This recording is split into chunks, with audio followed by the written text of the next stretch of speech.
अच्छे होंगे और सुरक्षित होंगे घरों में। कल हमने बात की थी डिमांड शेड्यूल के ऊपर, और डिमांड शेड्यूल के दोनों टाइप्स, इंडिविजुअल और मार्केट डिमांड शेड्यूल हमने कंप्लीट किए थे। उसका डायग्राम देखा था, उसके टेबल को हमने क्लियर किया था, उसको डिटेल में एक्सप्लेन किया था। आज हम बात कर रहे हैं लॉ ऑफ डिमांड के ऊपर, जिसको हिंदी में बोलते हैं मांग का नियम। लॉ ऑफ डिमांड क्या होती है, इसके ऊपर बात करने से पहले मैं आपको थोड़ा सा क्विक रिवीजन करवा देती हूँ और थोड़ा सा पीछे ले आती हूँ। मैंने जब प्रीवियस सेशन में आपको पढ़ाया था तब मैंने आपको एक बात बताई थी, और मैंने आपको ये कहा था कि मार्केट की डिमांड जो होती है, किसी भी पर्सन की डिमांड जो होती है, वो उसकी प्राइस के साथ सीधा कनेक्ट करती है, वो उसको इफेक्ट करती है। अगर प्राइस इफेक्ट होती है तो डिमांड भी इफेक्ट होती है, ये मैंने आपको कहा था। और मैंने इसके बीच में एक रिलेशन बताया था, प्राइस और डिमांड के बीच में एक रिलेशन बताया था। और मैंने जो रिलेशन बताया था वो रिलेशन था आपका negative relation, inverse relation, oppose relation, opposite relation, जो भी आप बोलना चाहो उस तरह का एक रिलेशन मैंने आपको बताया था। बिल्कुल उसी रिलेशन के साथ हम चलते हैं और लॉ ऑफ डिमांड को आज रीड आउट करते हैं। अब जब मैंने रिलेशन की बात की है कि लॉ ऑफ डिमांड में मैंने आपको पीछे ले आई, और पीछे लाते ही मैंने आपको सबसे पहले इसके ऊपर कनेक्ट कर दिया कि प्राइस जो होती है और डिमांड जो होती है, इन दोनों के बीच में रिलेशन होता है और इनवर्स रिलेशन होता है। ये अभी मैंने जस्ट आपको कहा है। बिल्कुल इस रिलेशन के साथ ही हम लॉ ऑफ डिमांड को पढ़ेंगे, क्योंकि लॉ ऑफ डिमांड जो होता है वो क्या करता है, इस रिलेशन को शो करता है। लॉ ऑफ डिमांड जो होता है वो इसी रिलेशन को क्या करता है, शो करता है या प्रदर्शित करता है या बताता है। लेकिन कैसे? ऐसी कौन कौन सी अजम्पशन है जिसको हमें ध्यान में रखनी है, ऐसी कौन कौन सी बातें हैं जिनको हमें कांस्टेंट बनाए रखनी है, तो जाके ये लॉ ऑफ डिमांड का जो भी लॉ है वो एप्लीकेबल होगा। इट मींस अगर हम अजम्पशन को कांस्टेंट बनाए रखें या remain same as it is basically सी बनाए रखें, उसके बाद अगर हम प्राइस और डिमांड के रिलेशन को अगर शो करें या उसको प्रदर्शित करें या उसको पढ़ें, तो वहां पर लॉ ऑफ डिमांड क्या होता है, एप्लीकेबल हो सकता है। कैसे? देखो, अगर मैं कहूँ कि मार्केट में प्राइस इंक्रीज हो रही है, तो जिस भी गुड्स या जिस भी कमोडिटी की प्राइस इंक्रीज होगी, उस गुड्स की क्वांटिटी क्या हो जाएगी, डिक्रीज हो जाएगी। ये आपको भी पता। बिल्कुल, तो ये तो हो गया प्राइस और डिमांड में रिलेशन। लेकिन लॉ ऑफ डिमांड ही कहता है कि अगर गिवन अजम्पशन जो है remains constant, given assumptions are remain constant, then a rise in price lead to contraction in demand. It means अगर दी गई assumption अगर constant बनी रहे, तो ऐसी कंडीशन में अगर प्राइस में किसी भी तरह का कोई भी राइज होता है, या प्राइस में किसी भी तरह का कोई इंक्रीजमेंट होता है, या प्राइस में किसी भी तरह की बढ़ोतरी होती है, वृद्धि होती है, तो उसका इफेक्ट ये होगा कि उसकी वजह से मांग में क्या आ जाएगी, कमी आ जाएगी, डिमांड जो हो जाएगी कॉन्स्ट्रक्ट हो जाएगी, या डिमांड क्या हो जाएगी, डिक्रीज हो जाएगी। और इन अजम्पशन के साथ कांस्टेंट रखते हुए जब इस रिलेशन को पढ़ा जाता है या स्टडी किया जाता है, तो यही जो होता है इसी को हम क्या बोलते हैं, लॉ ऑफ डिमांड बोलते हैं। पहले मैं इसको लिख लेती हूँ, थोड़ा आपको इजीली समझ में आ जाएगा।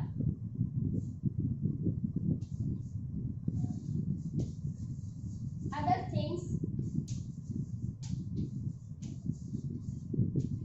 remain same.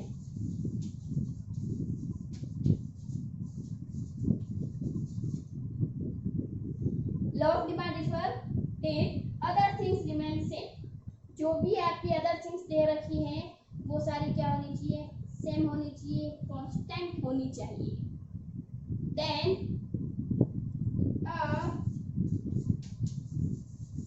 fall in price lead to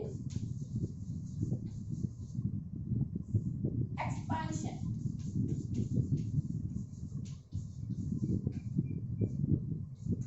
in demand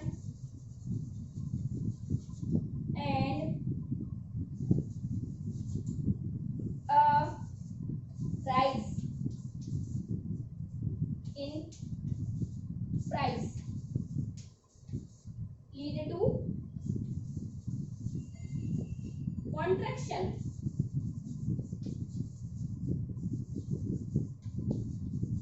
in demand.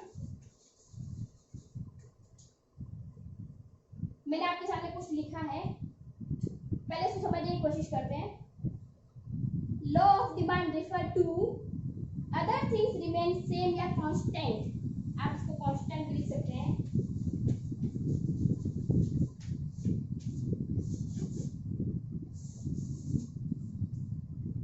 Other things remain same, a fall in price lead to expansion in demand।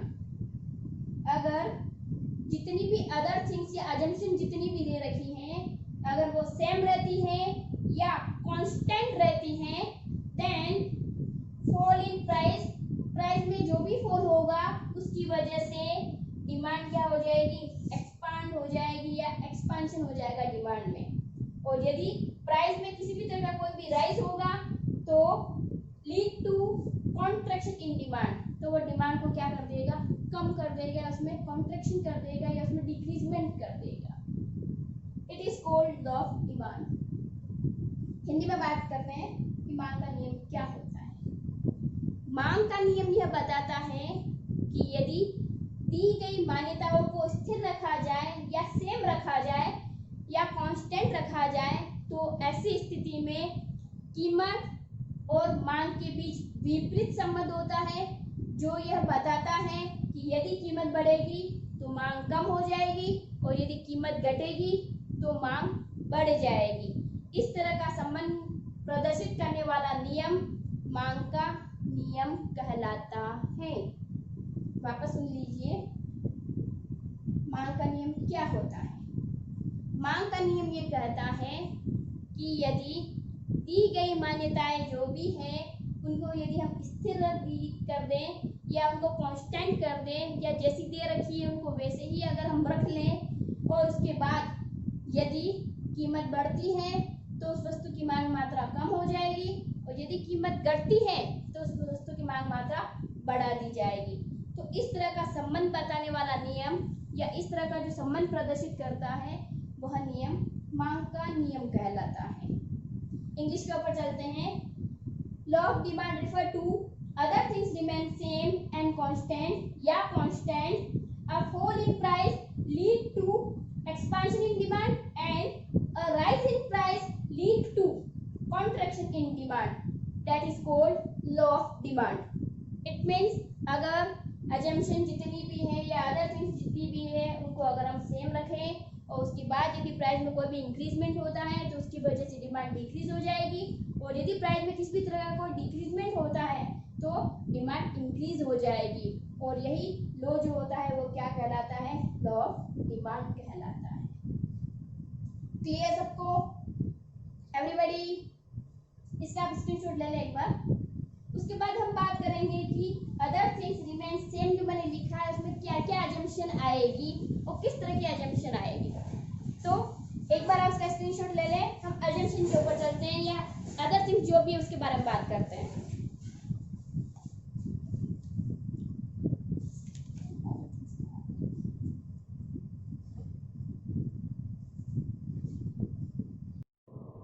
तो अब हम बात कर लेते हैं कि हमारी लॉ ऑफ डिमांड जो है उसकी अदर थिंग्स रिमेन कांस्टेंट हम बार बार बोल रहे हैं, एक्चुअली में है क्या है तो उनको हम बोलते हैं अजम्पशन। और अजम्पशन मैंने यहाँ पर लिख ली है आपके सामने, जिनको हम हिंदी में बोलते हैं मान्यताएं।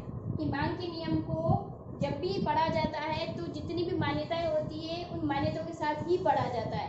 इन मान्यताओं के साथ ही मांग का नियम जो होता है एप्लीकेबल होता है या लॉ ऑफ डिमांड जो होता है एप्लीकेबल होता है। तो हम बात करें अजम्पशन की, जिसको हिंदी में बोलते हैं मान्यताएं। तो अजम्पशन क्या क्या है, तो सबसे पहले अजम्पशन मैंने लिखी है, कंज्यूमर की इनकम चेंज नहीं होनी चाहिए। No change in consumer income. Consumer की इनकम में किसी तरह का कोई चेंज नहीं होना चाहिए। रिमेन सेम या कांस्टेंट, वो या तो सेम रहनी चाहिए या कांस्टेंट रहनी चाहिए, जितनी दी गई है उसी के साथ उसको यूज करना है, ना तो इंक्रीज करना है ना डिक्रीज करना है। तो फर्स्ट अजम्पशन हमारी रहेगी consumer income remain same, no change. Second, substitution goods या कॉम्प्लीमेंट्री गुड्स जो भी है उनकी प्राइस में भी किसी तरह का कोई चेंज नहीं होना चाहिए। No change in substitution goods and complementary goods, इनमें किसी तरह का कोई चेंज नहीं होना चाहिए, that is remain same. Third, consumer taste और कंज्यूमर प्रेफरेंस दोनों में किसी तरह का कोई चेंज नहीं होना चाहिए। No change in consumer taste and consumer preference. तो taste and preference also remain same. Fourth, future price expectation जो भी है उसमें भी किसी तरह का कोई चेंज नहीं होना चाहिए। उनमें किसी तरह की कोई भी इंक्रीजमेंट या डिक्रीजमेंट नहीं आनी चाहिए। Then also remain same. Future expectation price is also remain same, वो भी हमेशा सेम ही बनी रहेगी, उसमें किसी भी तरह का कोई चेंज नहीं आएगा। There is no change in future price expectation, no change in consumer income, no change in subscription and complementary goods price and no change in consumer taste and consumer preference. तो इनमें किसी भी तरह का कोई change नहीं होना चाहिए। ये सारे रिमेन सेम कांस्टेंट बने होने चाहिए। और इन कांस्टेंट बने रहने के साथ यदि हम प्राइस और डिमांड में रिलेशन को शो करते हैं या प्राइस के साथ डिमांड का रिलेशन अगर हम स्टडी आउट करते हैं या उसको पढ़ते हैं, तो लॉ का जो नियम है या मांग का जो नियम है वो हमेशा क्या करेगा, इनवर्स रिलेशन को शो करेगा। It means law of demand जो होता है वो गिवन अजम्पशन के साथ ये कहता है कि अगर प्राइस इंक्रीज होगी तो डिमांड डिक्रीज हो जाएगी, और अगर प्राइस डिक्रीज हुई तो डिमांड इंक्रीज हो जाएगी। इट मींस ये इनवर्स रिलेशन को शो करेगा। तो यही इनवर्स रिलेशन शो करने का लॉ जो है वो हमारा लॉ ऑफ डिमांड कहलाता है। इट मींस इन सारी अजम्पशन को सेम रखते हुए, कांस्टेंट रखते हुए, नो चेंज करते हुए अगर हम प्राइस और डिमांड में इनवर्स रिलेशन को प्रदर्शित करते हैं या उसको पढ़ते हैं या उसको स्टडी करते हैं तो वो होता है हमारा लॉ ऑफ डिमांड। हिंदी में पढ़ लेते हैं इसको। हिंदी में कैसे पढ़ेंगे, किस तरह से बोला जाएगा, किस तरह से करा जाएगा, क्योंकि मेरे पास हिंदी वाले भी बहुत सारे बच्चे हैं जिनकी क्वेरी मेरे पास कंटिन्यू आती रहती है। तो मैं हिंदी और इंग्लिश दोनों ही टर्मिनोलॉजी के साथ चलूंगी, तो आप दोनों के साथ थोड़ा सा एडजस्ट करने की कोशिश करें। तो मांग का नियम जो होता है इसकी मान्यताएं देख लीजिए। पहले मान्यता ये कहती है कि किसी भी उपभोक्ता की आय में किसी भी तरह कोई परिवर्तन नहीं होना चाहिए, न तो आय बढ़नी चाहिए न आय घटनी चाहिए। There is no change. It means उपभोक्ता की आय में कोई चेंज नहीं होगा, उपभोक्ता की आय स्थिर रहेगी। दूसरा, जितनी भी स्तनापन्न वस्तुएं हैं या पूरक वस्तुएं या उससे संबंधित जितनी भी वस्तुएं हैं उनमें या उनकी प्राइस में किसी भी तरह का कोई परिवर्तन नहीं होना चाहिए। There is no change in substitution and complementary goods. It means जितनी भी संबंधित पूरक वस्तुएं हैं या स्तनापन्न वस्तुएं हैं उनमें उनकी प्राइस में किसी भी तरह का कोई चेंज नहीं होना चाहिए, वो स्थिर होनी चाहिए। तीसरा, उपभोक्ता की जो रुचि है, उसकी जो पसंद है, टेस्ट ऑफ प्रेफरेंस, उसमें भी किसी तरह का कोई चेंज नहीं होना चाहिए, वो भी स्थिर बनी रहनी चाहिए। चौथा, भविष्य की कीमत प्रत्याशाएं जिसको हम बोलते हैं फ्यूचर प्राइस एक्सपेक्टेशन, तो भविष्य की कीमत प्रत्याशाएं जो है उनमें भी किसी प्रकार का कोई चेंज नहीं होना चाहिए, वो भी स्थिर रहनी चाहिए। तो यदि हम उपभोक्ता की आय को स्थिर रखें, संबंधित वस्तुओं की कीमतों को स्थिर रखें, उपभोक्ता की रुचि पसंद उनको भी स्थिर बनाए रखें, और उसके अलावा भविष्य की कीमत प्रत्याशाएं जो है उनको भी अगर हम स्थिर बनाए रखें, तो इन मान्यताओं के साथ यदि वस्तु की कीमत बढ़ती है तो उस वस्तु की मांगी जाने वाली मात्रा कम हो जाएगी, और यदि उस वस्तु की कीमत घटती है तो उस वस्तु की मांगी जाने वाली मात्रा क्या हो जाएगी, बढ़ जाएगी। इस तरह मांग का नियम कीमत और मांग के बीच विपरीत संबंध को, ऋणात्मक संबंध को या विलोम संबंध को प्रदर्शित करता है, और यही नियम हमारा क्या कहलाता है, मांग का नियम कहलाता है। क्लियर? एक बार वापस सुन ले। मांग का नियम दी गई मान्यताओं के साथ ये बताता है कि यदि कीमत बढ़ती है तो मांग घट जाएगी, और यदि कीमत घटेगी तो मांग बढ़ जाएगी। इस तरह दी गई मान्यताओं के साथ या दी गई जितनी भी मान्यताएं हैं उनको स्थिर रखते हुए कीमत और मांग के बीच जो विपरीत संबंध पढ़ा जाता है या जो ऋणात्मक संबंध पढ़ा जाता है उसी को हम क्या कहते हैं, मांग का नियम कहते हैं। एक बात हमेशा याद रखें, इसमें अजम्पशन लिखना बहुत कंपल्सरी है।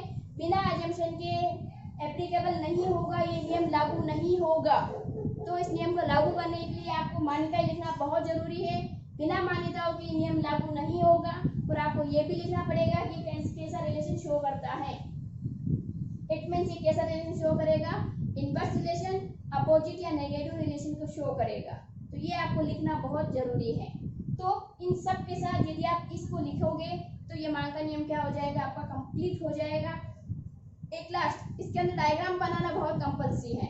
तो आप अपने ही अंदाज से एक टेबल बना दे प्राइस और डिमांड की, बट ये ध्यान रखें अगर प्राइस इंक्रीज होगी तो आपको डिमांड डिक्रीज करनी है, और यदि प्राइस डिक्रीज हो रही है तो आपको डिमांड इंक्रीज करते हुए एक टेबल बनानी है और उसका एक डायग्राम शो करना है। डायग्राम जरूर बनाएं, अजम्पशन जरूर लिखें, और उसके साथ पूरी डेफिनेशन को क्लियर करें। आप बिना अजम्पशन के आप इसको राइट डाउन ना करें, क्योंकि बिना अजम्पशन के ये एप्लीकेबल नहीं होता है। और लास्ट में इसका डायग्राम बनाना ना भूलें। मैं टेबल आप बना लीजिएगा अपने हिसाब से। मैं नॉर्मली आपको रफली एक डायग्राम यहाँ बता रही हूँ।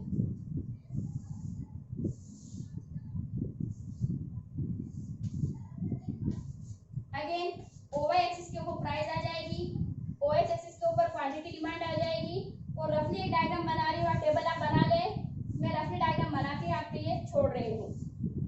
और नीचे लिख लोगे आप लो ऑफ डिमांड, और ब्रैकेट में डालोगे इनवर्स रिलेशन बिटवीन इनवर्स, ऊपर लिख रही हूँ इनवर्स रिलेशन बिटवीन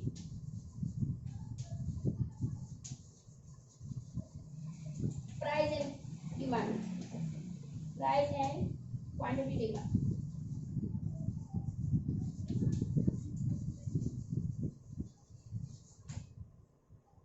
तो ये आप जरूर लिखे वहां पर लॉ ऑफ डिमांड, ब्रैकेट में लिखे inverse relation between price and quantity demand, and ओवाई axis के ऊपर प्राइस और ओएच एक्सिस के ऊपर आपकी क्वांटिटी डिमांड है।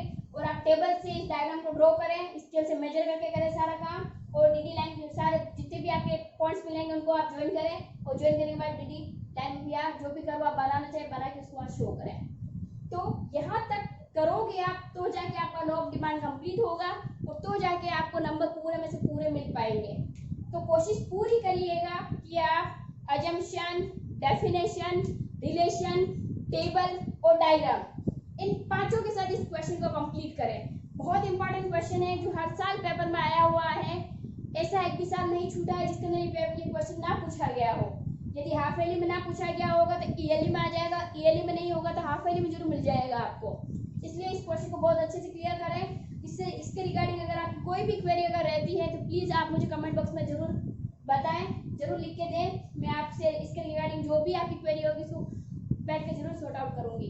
तब तक के लिए आप इकोजेट के साथ बने रहिए, इसे लाइक करिए, शेयर करिए, सब्सक्राइब करिए और अपने दोस्तों के साथ शेयर करिए। और इसके अलावा हम जो नेक्स्ट सेशन हम पढ़ेंगे इसका डिमांड, लॉ ऑफ डिमांड के बाद वो हमारा जो रहेगा वो रहेगा इसमें एक्सपांशन और कॉन्ट्रैक्शन के साथ। ये भी बहुत इंपॉर्टेंट क्वेश्चन है, हर साल आपके पेपर में पूछा जाता है, 4 से 6 मार्क का आता है ये आपका। तो अब नेक्स्ट सेशन के साथ हम पढ़ेंगे डिमांड के अंदर एक्सपांशन कैसे होते हैं और कॉन्ट्रैक्शन कैसे कैसे होते हैं, और उनके डायग्राम चेक करेंगे हम। तब तक इकोजेट के साथ बने रहिए। Good bye.